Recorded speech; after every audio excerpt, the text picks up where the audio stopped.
Bab 1122. Energi pedang yang menakutkan menebas ke arah staf. Perisai cahaya kuning segera muncul di tubuh staf. Namun, energi pedang ini melewati staf, melintasi jendela di belakangnya. Serangan energi pedang berbentuk bulan sabit tiba-tiba melonjak di tengah dentuman, lebarnya menjadi lebih dari 10 meter. Suara ledakan terdengar. 6 penembak jitu yang ada di lantai seberang semuanya dipotong menjadi 2 oleh tebasan pedang ini. Energi pedang yang tersisa menerpa jauh. Pada saat berikutnya, Surya memegang pedang pengusir kegelapan, maju selangkah, lalu menikam staf dengan pedangnya. Suara ledakan meletup di udara, hampir merusak gendang telinga Charmaine. Namun, pedang pengusir kegelapan yang terbakar dengan api energi spiritual kesulitan untuk menembus lapisan cahaya kuning yang menyelimuti tubuh staf. Pedang pengusir kegelapan menempel pada perisai cahaya, membuat aliran energi spiritual yang bergejolak mulai berdentum. Staf tersenyum sambil bertanya, "Kamu pikir bisa membunuhku dengan kekuatanmu itu?" Setelah mengatakan itu, staf menekan tombol yang ada di bawah kakinya. Dalam sekejap, puluhan laras senapan Gatling muncul di kedua sisi dinding, lalu mulai menembak secara membabi buta. Hampir seluruh ruangan diselimuti hujan peluru. Setiap detiknya, ada hampir puluhan ribu peluru yang melesat keluar. Staf tertawa terbahak-bahak. Perisai energi spiritualnya cukup untuk menahan serangan kultivator alam spiritual tahap puncak, juga bisa menahan hujan peluru yang mengerikan ini. Namun, orang lain yang ada di ruangan ini tidak akan punya harapan untuk selamat. Di tengah hujan peluru yang mengerikan ini, tidak akan ada yang bisa bertahan selain dirinya. Charmaine ditendang oleh Surya hingga tergeletak di sudut ruangan. Sementara itu, peluru melesat melewati kepala Charmaine, membuat suara desingan yang menakutkan. Charmaine merasa ketakutan. Dia memegangi kepalanya sambil terus-menerus berteriak. Sementara itu, semua peluru mengenai perisai pelindung staf menimbulkan suara keras. Namun, setelah berubah bentuk akibat benturan, peluru tersebut jatuh ke lantai, tanpa melukai staf sedikit pun. Pada saat yang sama, lapisan pelindung energi spiritual juga muncul di tubuh Surya. Di atas baju besi itu, terdapat rune yang menyelimuti seluruh tubuh Surya dengan rapat dan memancarkan aura yang kokoh seperti batu. Semua peluru tidak ada yang bisa menembus lebih dari 1 cm dari baju besi itu. Setelah daya dorong pelurunya hilang, semuanya jatuh ke lantai satu demi satu. 1 menit kemudian, puluhan laras senapan Gatling sudah selesai meletuskan pelurunya, membuat kantor menjadi sunyi. Lantai dipenuhi oleh selongsong peluru dan asap yang membubung. Setelah asapnya menghilang, pedang pengusir kegelapan milik Surya masih menempel pada perisai staf. Surya menatap staf sambil tersenyum. Staf menjadi sangat terkejut, tampak tidak percaya. Surya ternyata adalah kultivator tingkat suci. Hanya kultivator tingkat suci yang bisa menahan serangan senjata termal yang begitu mengerikan. "Ini nggak mungkin," kata staf dengan wajah pucat. Namun, pada saat ini pedang pengusir kegelapan Surya sekali lagi meletus dengan api energi spiritual yang menakutkan. Ada banyak rune yang muncul di sana. Tekanan energi spiritual yang menakutkan mulai menyebar di dalam kantor. Charmaine merasa dia akan mati lemas, dadanya begitu sesak hingga dia tidak bisa bernapas. Pada saat ini, Surya tersenyum simpul, lalu menusuk ke depan dengan pedang pengusir kegelapan. Suara dengungan terdengar, perisai di tubuh staf hancur. Selain itu, kalung di leher staf juga pecah, sebelum akhirnya jatuh ke lantai. "Kalau kamu berani membunuhku, kalian semua akan mati. Seluruh orang Aerovia di Marawa akan dikuburkan bersama kalian," teriak staf dengan putus asa. Surya mendengus dingin. Dia mengangkat pedang pengusir kegelapan, lalu darah pun mengucur. Lengan kiri staf putus, lalu jatuh ke lantai. Staf menutupi lengannya yang patah, wajahnya langsung berubah pucat saat dia menatap Surya dengan ketakutan. Surya berkata dengan tenang, "Kamu bisa memerintahkan Monza dan yang lainnya untuk datang ke sini, mencoba kekuatan roket." Bab 1123. Saat ini, staf sudah kehilangan kepercayaan pada senjatanya sendiri. Karena kekuatan senjatanya tidak cukup untuk menghadapi seorang kultivator tingkat suci.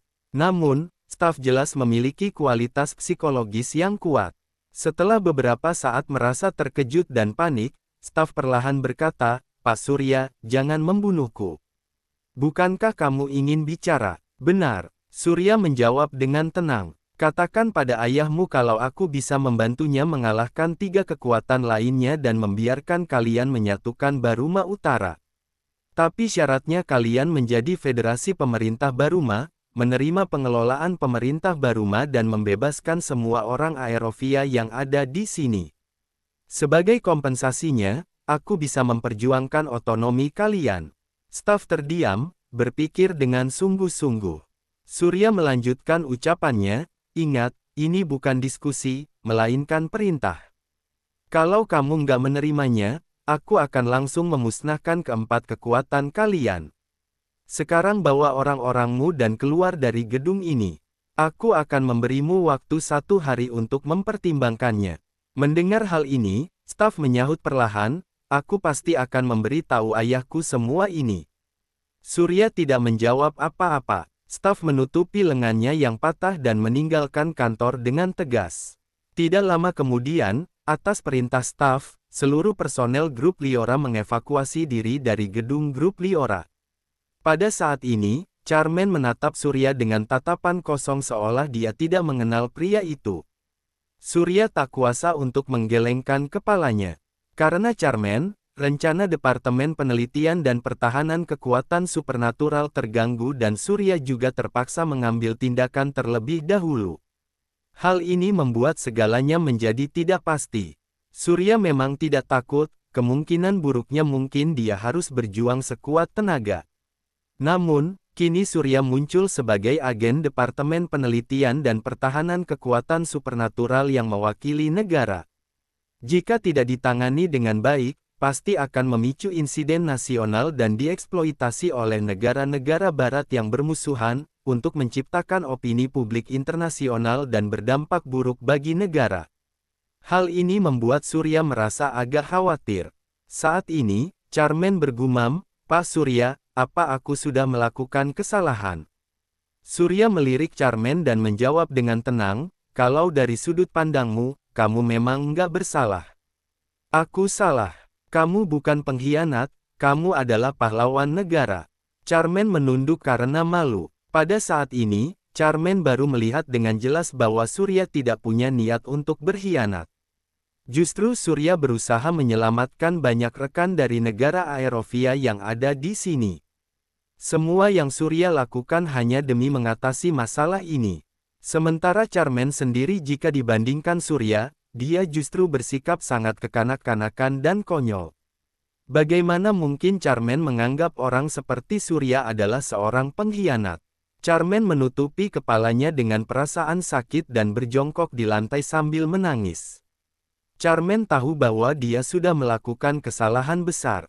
Charmaine mengganggu rencana Surya. Selain itu, tidak hanya mengungkap identitas dirinya sendiri, dia juga mengungkap identitas Surya.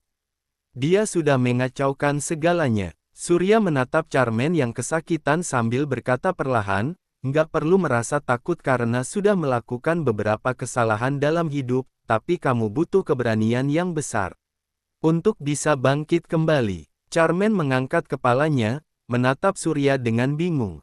Surya kembali melanjutkan perkataannya dengan tenang, "Lain kali, ingatlah untuk melindungi dirimu sendiri." Di gedung kantor Gubernur Marawa, kepala suku Karen sekaligus panglima pasukan penjaga perbatasan Karen yang bernama Devon Virenda, menatap lengan staf yang patah dengan ekspresi muram. Beberapa dokter mengelilingi staf untuk mengobatinya. Staf duduk di sana sambil berkata dengan suara yang rendah, "Ayah, masalahnya seperti ini." Devon menatap putrinya sambil menyahut perlahan, "Satu orang ingin menghancurkan 3 kekuatan utama. Siapa yang memberinya keberanian itu? Apa karena dia seorang kultivator tingkat suci?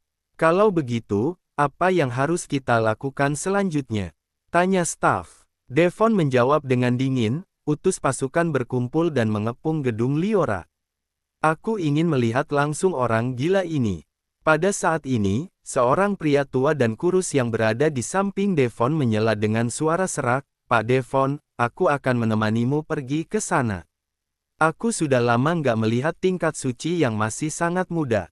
Master Hindarto, sepertinya kamu ingin menunjukkan kemampuanmu." "Ya," sahut Devon. Pria tua yang dikenal sebagai Hindarto Subari itu tersenyum tipis sambil menjawab, "Benar, tempat ini sudah damai selama lebih dari 1 dekade.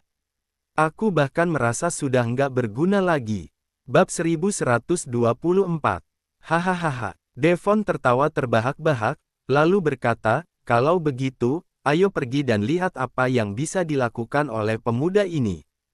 Hindarto tersenyum, kemudian menimpali, "Kita semua punya kultivator tingkat suci di keempat wilayah, puluhan ribu pasukan dan berbagai senjata berat, tapi tetap nggak ada satupun dari kita yang berani mengambil tindakan satu sama lain.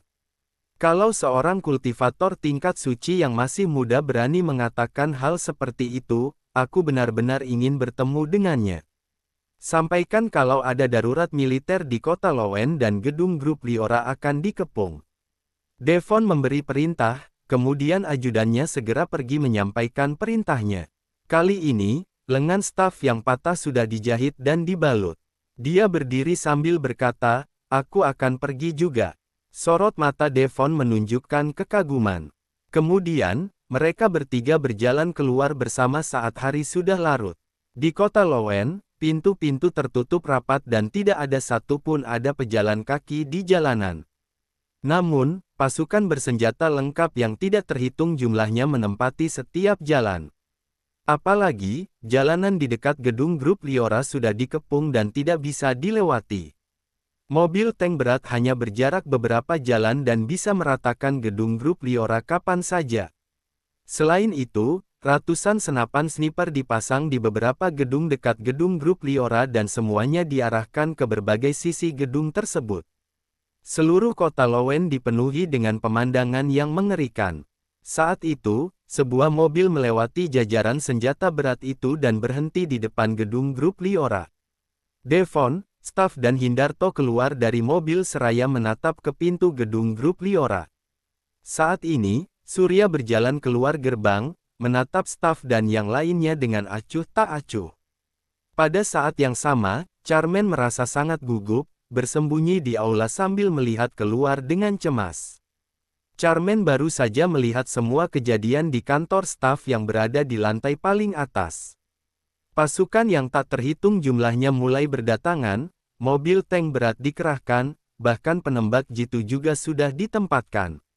Bisa dibilang bahwa gedung grup Liora sepenuhnya berada dalam jangkauan senjata berat. Jika pihak lawan mulai menembak, mungkin tidak butuh waktu 1 menit sebelum tempat itu rata dengan tanah. Charmaine tidak akan punya peluang untuk selamat, bahkan dia tidak percaya bahwa siapapun, termasuk Surya, dapat bertahan hidup di bawah todongan senjata seperti itu. Bagaimanapun, manusia terbuat dari daging dan darah. Jika mereka mampu menahan peluru, itu merupakan keajaiban. Namun, tetap sangat mustahil untuk menahan serangan mobil tank berat. Makin memikirkannya, Charmaine merasa makin menyesal. Kecerobohan dan ketidaktahuannya yang membawa Surya berada dalam bahaya. Charmaine sangat menyesali perbuatannya, tetapi tidak ada gunanya menyesal sekarang. Charmaine hanya bisa mengkhawatirkan Surya dalam diam, berharap Surya bisa menemukan cara untuk memecahkan situasi ini. Sedangkan bagi dirinya sendiri, biarkan saja dia mati di sini dan menebus semua hal yang sudah dia lakukan. Tepat setelah Surya keluar, Devon dan Hindarto menatap Surya dari atas ke bawah. Surya menatap mereka tanpa ekspresi. Devon mendengus dingin, lalu berkata, "Kamu berani sekali. Kamu berani menyakiti putriku. Apa kamu sedang cari mati?"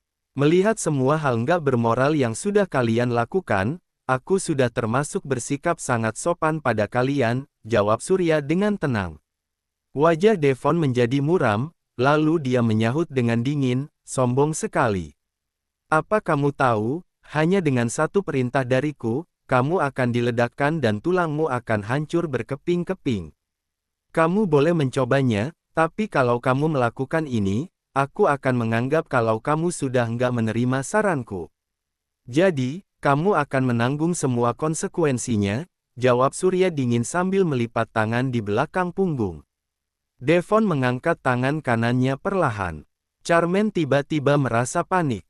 Dia tahu bahwa begitu tangan Devon dijatuhkan, semua senjata akan dikerahkan dan menghujami tempat ini, kemudian mereka juga akan mati.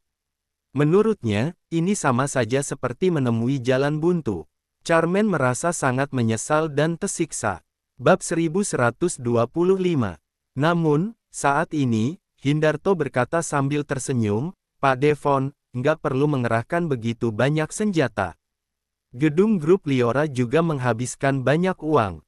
Terlalu boros kalau sampai dihancurkan. Devon menatap Hindarto sambil tersenyum dan menyahut, sepertinya kamu benar-benar ingin meregangkan ototmu. Pak Devon dan Nona Staff, tolong mundur sebentar. Aku sudah nggak aktif selama lebih dari 1 dekade. Aku merasa seluruh tubuhku sudah berkarat, jawab Hindarto sambil tersenyum. Devon mengangguk, melihat sekilas, kemudian pergi bersama staf ke sebuah gedung yang jaraknya sekitar 100 meter dari gedung grup Liora. Mereka berdiri di atas gedung sambil melihat ke bawah. Surya menatap Hindarto dengan sedikit mengernyit. Hindarto juga melihat ke arah Surya, lalu berkata sambil tersenyum, jarang sekali bisa bertemu dengan tingkat suci yang masih sangat muda sepertimu. Jarang bukan berarti nggak ada, jawab Surya dengan tenang. Hindarto mengangguk, lalu berkata, dunia ini nggak pernah kekurangan orang jenius, tapi ada terlalu banyak orang jenius yang nggak tahu bagaimana menyembunyikan bakat mereka. Mereka kebanyakan akan mati muda tanpa bisa tumbuh sampai dewasa. Sungguh sangat disayangkan sekali. Lebih baik khawatirkan saja dirimu sendiri. Kamu sudah nggak muda, kenapa kamu nggak menjaga dirimu dengan baik? Sahut Surya dingin. Hindarto terkekeh, kemudian menjawab, menyenangkan memang menjadi muda. Kamu punya pikiran yang sederhana dan nggak perlu merasa khawatir. Kamu sangat pintar bicara. Apa kamu ingin ikut ujian masuk pasca sarjana? Sindir Surya dengan nada dingin. Hindarto menggelengkan kepalanya sambil tersenyum, tetapi tubuhnya langsung tersulut oleh api energi spiritual yang berkobar, lalu menyelimuti beberapa jalanan dengan tekanan spiritual yang menakutkan dalam sekejap. Sementara di atas kepala Hindarto, muncul gugusan awan petir yang mengerikan setinggi lebih dari 10 meter. Awan petir itu berderak, kemudian menggelegar dengan suara gemuruh yang menakutkan. Retakan halus muncul di ruang sekitar gugusan awan petir yang menggelegar itu. Tubuh Hindarto dikelilingi oleh lapisan guntur dan kilat, membentuk baju besi petir yang menderu-deru, membuatnya tampak seperti seorang dewa petir yang telah datang ke dunia. Untuk sesaat, seluruh kota Lowen tampak seperti diselimuti oleh bencana petir yang mengerikan. Bahkan pasukan tentara pun tampak ketakutan dan gelisah. Hindarto tersenyum, kemudian berkata, "Hei, anak muda, aku sangat menghormati setiap lawan. Kalau kamu bisa bertahan selama 1 menit di medanku, itu sudah sangat luar biasa." Surya melihat gugusan awan petir yang menggelegar itu. Kemampuan spiritual Hindarto jelas memiliki atribut petir yang sangat istimewa. Awan petir jenis ini berbeda dengan petir dan kilat biasa. Lah hampir seperti kondensasi antara petir dan kilat, kekuatannya benar-benar menakutkan. Kekuatan Hindarto seharusnya berada di tingkat suci tahap puncak. Sementara itu, saat ini, di atas gedung, Devon berdiri dengan melipat tangan di belakang sambil berkata kepada putrinya, sudah 20 tahun sejak Master Hindarto memasuki tingkat suci. Medannya yang bernama Guntur Mengguncang Langit memiliki kekuatan yang luar biasa. Bahkan 3 tingkat suci lain yang ada di Baruma Utara juga nggak berani memprovokasi Master Hindarto dengan mudah. Dia cuma anak muda yang terlalu sombong dan melebih-lebihkan kemampuannya sendiri. Staf melihat aura menakutkan yang memancar dari medan Hindarto yang ada di bawah, kemudian mengangguk sambil menjawab, aku selalu percaya dengan kekuatan Master Hindarto. Devon tersenyum. Pada saat ini, Hindarto yang ada di bawah berkata kepada Surya, "Anak muda, lepaskan medanmu dan tunjukkan kekuatanmu. Aku sudah lama nggak melakukan pertarungan dengan baik." Saat berbicara, Hindarto meledakkan api energi spiritual di tubuhnya. Semburan awan petir pun mulai menderu-deru. Awan petir yang tebal di udara membuat suara gemuruh yang menakutkan. Ekspresi Hindarto menjadi sangat suram.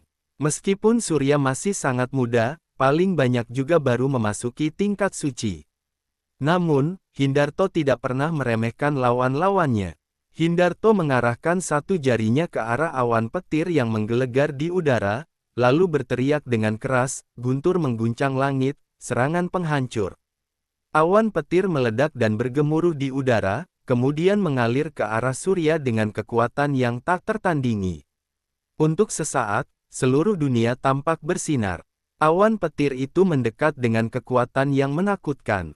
Segala sesuatu yang dilewati oleh awan petir itu dilenyapkan seketika dengan suara gemuruh yang mengguncang langit. Pada saat ini, Surya berteriak keras, tubuhnya dikelilingi oleh petir dan kilat.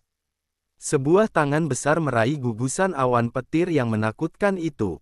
Pada saat ini, Surya mengaktifkan kekuatan petir dan kilat di tubuhnya secara ekstrim, ditambah dengan kekuatannya yang sangat kuat. Gugusan awan petir yang menakutkan itu langsung tersangkut di tangan Surya saat dia melambaikan tangannya. Bab 1126. Ekspresi Hindarto sontak berubah drastis. Bagaimana mungkin? Namun, kali ini, sesuatu yang lebih mengerikan terjadi.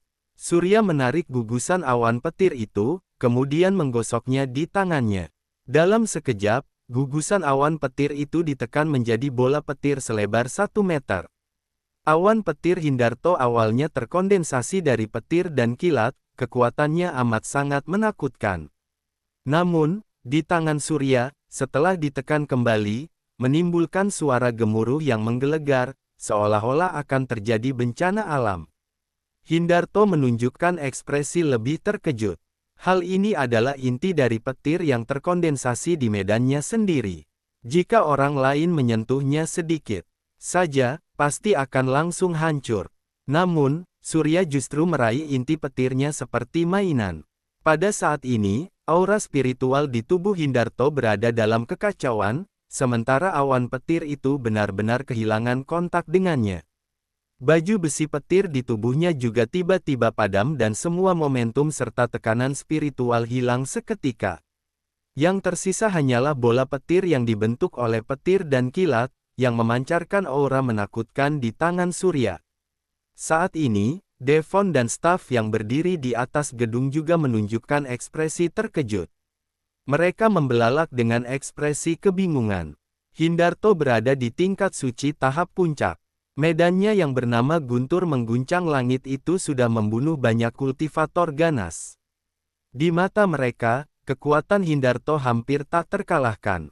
Bagaimana hal seperti ini bisa terjadi? Tubuh staf gemetar tak terkendali. Saat ini, staf akhirnya mengerti bahwa Surya tidak membunuhnya karena memang tidak ingin melakukannya. Jika Surya benar-benar ingin membunuh staf, dia bisa menghancurkan staf sampai mati hanya dengan satu jari. Jimat staf sendiri, tidak ada gunanya sama sekali. Devon masih kebingungan dan belum tersadar.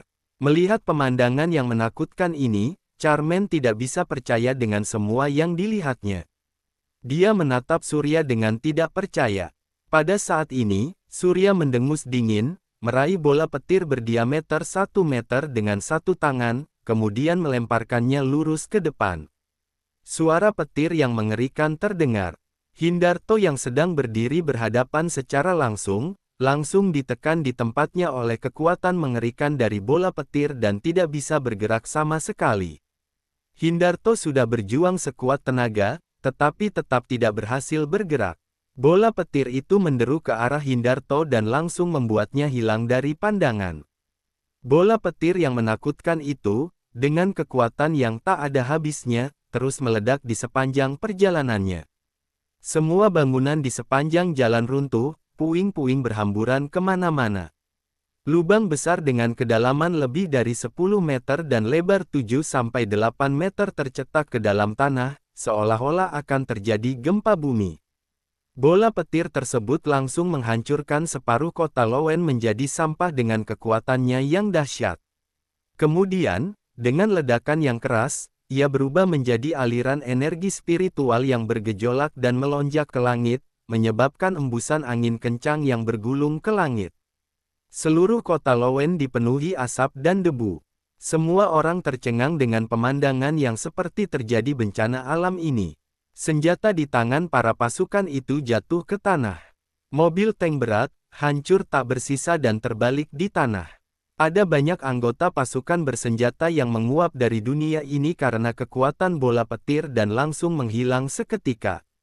Anggota pasukan bersenjata yang tersisa juga tampak kebingungan, sepenuhnya lupa bahwa mereka masih anggota pasukan perang. Saat ini, Surya berdiri dengan tangan di belakang punggung sambil menatap dingin ke arah Devon dan staf yang berada di atap salah satu sisi gedung. Charmaine membelalak dengan tubuh gemetar. Surya ini bukanlah manusia, melainkan dewa. Pada saat ini, staf yang berada di atas gedung sangat ketakutan hingga dia jatuh berlutut. Dia gemetar tak terkendali dan merasa sangat ketakutan. Devon juga pucat, dengan raut kebingungan di wajahnya. Devon sama sekali tidak bisa mempercayai hal ini. Surya mampu membunuh Hindarto dalam satu serangan. Yang lebih sulit dipercaya lagi adalah Surya bisa menghancurkan separuh kota Lowen hanya dengan serangan di tangannya. Bab 1127. Hal ini sangat mustahil bisa dilakukan oleh manusia. Devon merasa sangat tidak percaya. Setelah sekian lama, Devon akhirnya tersadar. Kekuatan Surya tidak bisa ditandingi dengan sedikit kekuatan yang dimilikinya. Sosok Surya seperti keberadaan dewa yang ada di bumi. Selain orang itu sendiri, tidak mungkin ada orang lain yang bisa menjadi lawannya. Devon menarik napas dalam-dalam, menatap putrinya yang berlutut di tanah dan berkata perlahan, "Menyerah saja, kita sudah nggak punya pilihan lain." Staf ketakutan, dia berdiri dengan gemetar dan mengikuti ayahnya turun dari gedung. Setelah beberapa saat, keduanya mendatangi Surya. Devon membawa staf, lalu membungkuk dalam-dalam sambil berkata, "Master Surya, aku nggak tahu kalau Master Surya akan datang. Aku sudah menyinggung perasaanmu. Mohon maafkan aku dan orang-orang bodoh lainnya sepertiku." Melihat kedua orang itu membungkuk untuk memberi hormat, Surya menjawab dengan tenang, "Apa kamu sudah paham dengan situasinya?" "Ya, suku Karen bersedia tunduk kepada Master Surya dan berada di bawah perintah Master Surya," kata Devon dengan hormat. Surya berbalik, lalu berjalan masuk sambil berkata, "Ayo masuk dan bicara." Devon dan staf mengikuti Surya sampai ke aula. Surya duduk di aula, sedangkan mereka berdua berdiri di depan Surya. Mereka bahkan menundukkan kepala dan bersikap sangat berhati-hati. Charmaine berdiri di belakang Surya dengan tubuh yang masih sedikit gemetar. Surya benar-benar sangat kuat, sampai melampaui pemahaman Charmaine dan membuatnya tidak percaya. Saat ini, Surya menatap Devon, kemudian berkata dengan tenang, "Karena kamu bersedia menyerah, aku akan memberimu kesempatan lagi. Kamu bisa memberi tahu 3 kekuatan lainnya dan memerintahkan mereka untuk datang dan menyerah dalam waktu 3 hari. Aku bisa membiarkan mereka tetap hidup, bahkan mereka masih bisa mempertahankan status mereka. Aku akan memberi tahu kondisi spesifiknya ketika mereka datang." Devon menyahut tanpa ragu-ragu, "Baik, Master Surya, aku akan segera memberitahu mereka." "Menurutmu, apa lebih nyaman tinggal di tempatku bersama beberapa anggota pasukan?" "Nggak perlu, di sini cukup nyaman. Aku juga nggak tertarik dengan pasukan militer," jawab Surya. Devon mengangguk, lalu berkata, "Kalau begitu, aku akan mengutus staf untuk tetap tinggal dan melayani Master Surya. Kalau terjadi sesuatu, kamu bisa langsung menghubunginya." Surya melirik staf. Saat ini, staf sudah lama kehilangan aura dan sikap seorang nona besar sebelumnya. Saat melihat Surya, staf tanpa sadar merasa ketakutan dalam hati. Surya menyahut dengan tenang, Nggak perlu, biarkan dia pulang dan memulihkan diri. Kamu sudah boleh pergi. Devon tidak berani berkata apa-apa lagi. Setelah memberi hormat, dia membawa staf meninggalkan gedung grup Liora. Setelah keluar dari gedung grup Liora, Devon segera memerintahkan seluruh pasukan untuk pergi dan kembali ke pusat untuk berjaga. Sementara Devon bersama staf, bergegas pergi ke 3 kekuatan lainnya tanpa berhenti barang sejenak pun. Sebuah kota kecil di kaki Gunung Badar. Kota itu dikelilingi oleh 4 pasukan, masing-masing beranggotakan sekitar 100 orang yang saling menjaga. Di alun-alun kota, Devon dan 3 pria tua sedang duduk berhadapan. Di belakang mereka ada staf, Efren, Helki dan Nania, serta belasan pengawal yang berdiri tidak jauh dari sana. Falas Korin, pemimpin keluarga Korin, Sardi Kalai, pemimpin keluarga Kalal dan Bian Rerni, pemimpin keluarga Remi. Mereka bertiga menatap Devon dengan ekspresi muram. Devon tidak membuang waktunya dan langsung berkata, "Semuanya, kita sudah menghadapi musuh yang tangguh." Mereka bertiga terdiam, menunggu Devon berbicara. Ketika Devon melihat ini, dia melanjutkan perkataannya dengan sungguh-sungguh, "Hari ini, Master Hindarto sudah dibunuh." Mereka bertiga menatap Devon dengan tercengang. Devon berkata dengan nada dingin, "Kalian jangan senang dulu. Orang ini luar biasa hebat. Kalian juga sudah tamat. Aku penasaran, sosok seperti apa yang bisa membunuh Hindarto. Selain itu, trik apa yang ingin kamu mainkan bersama kami?" Tanya Bian dengan dingin. Devon mendengus dengan acuh, lalu menyahut, "Dia bisa membunuh Hindarto dan meratakan separuh kota Lowen hanya dengan satu serangan. Kalau kita nggak bekerja sama, nggak akan ada yang bisa berakhir dengan baik." Bab 1128. Ketiga orang itu tiba-tiba melebarkan mata dan menatap Devon dengan tidak percaya. Staf bahkan lebih terkejut lagi, kemudian menyela, "Ayah, apa yang akan kamu lakukan?" "Apa yang aku lakukan? Kita sudah memerintah Marawa bertahun-tahun. Masa kita harus menyerah padanya?" Jawab Devon dengan dingin. Staf tidak percaya dengan apa yang dia dengar, tetapi ini adalah ayahnya dan dia harus mempercayai semua yang dikatakan oleh ayahnya. Devon menjelaskan perlahan, "Keempat keluarga kita sudah memerintah Baruma Utara selama ratusan tahun. Leluhur kita sudah berkorban dengan darah.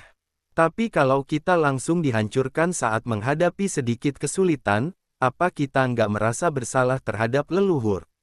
Mendengar ini, staf tertegun lama sekali. Setelah sekian lama, staf menghela napas dalam diam dengan ekspresi kosong di wajahnya. Jelas bahwa staf tidak tahu apakah keputusan ayahnya itu salah atau benar. Saat ini, Sardi mengerutkan kening dan bertanya, "Apa semua yang kamu katakan itu benar? Kalian bisa pergi dan melihat kota Lowen." "Separuh kota sudah hancur," sahut Devon. Dia melanjutkan ucapannya, "Sejujurnya, Surya ingin aku memberitahu kalian untuk menyerah dalam waktu 3 hari. Kalau enggak, kalian harus menanggung konsekuensinya. Kalian pikir saja sendiri, memangnya kalian masih bisa duduk dan bersantai? Apa dia benar-benar sekuat yang kamu katakan?" Tanya Falas dengan sungguh-sungguh. Devon segera menyahut, "Dia lebih kuat dari yang kamu kira. Membunuh Hindarto dengan satu serangan dan meratakan separuh kota Lowen. Kekuatannya seharusnya berada di tingkat suci tahap puncak, kan?" Sela Bian sambil mengerutkan kening. Devon menjawab, "Benar sekali." Falas menanggapi dengan nada dingin, "Walaupun berada di tingkat suci tahap puncak, memangnya kenapa? Kita masih punya 3 tingkat suci utama. Menggabungkan keempat keluarga dan ratusan ribu pasukan, apa masih nggak bisa menghadapinya?" Saat ini, ketiga orang tersebut mempercayai Devon, karena Devon tidak perlu berbohong seperti itu. Bagaimanapun juga, kematian Hindarto menyebabkan Devon kehilangan kekuatan tempur utamanya. Hal semacam ini biasanya tidak bisa disembunyikan dari khalayak umum, jadi lebih baik Devon mengatakannya secara langsung. Devon menyahut perlahan, "Seni bela diri orang ini luar biasa, kalian mungkin juga nggak akan bisa selamat meski menggabungkan ketiga tingkat suci utama." Dia bukan tingkat suci super. Menggabungkan 3 tingkat suci utama masih nggak bisa mengalahkannya. Sahut Sardi. Devon mengerutkan kening, lalu menjawab, sulit untuk mengatakannya. Aku selalu merasa kalau dia bukan seperti tingkat suci pada umumnya. Lebih baik kalau kalian lebih berhati-hati. Kalau kamu punya ide, katakan saja, ucap Falas sambil mengerutkan kening. Devon berdiri dan berjalan mondar-mandir. Setelah sekian lama, Devon mulai berkata, aku rasa, mengundang orang itu keluar gunung adalah cara yang paling aman. Apa kamu sedang bercanda? Aku cuma punya satu kesempatan untuk mengundang orang itu mengambil tindakan. Kalau bukan benar-benar sampai keadaan mendesak, aku nggak akan setuju, sahut Bian dingin. 3 orang lainnya juga menggelengkan kepala, jelas tidak setuju dengan pendapat tersebut. Staf terlihat penasaran, jelas dia tidak tahu siapa orang yang dimaksud keempat orang itu.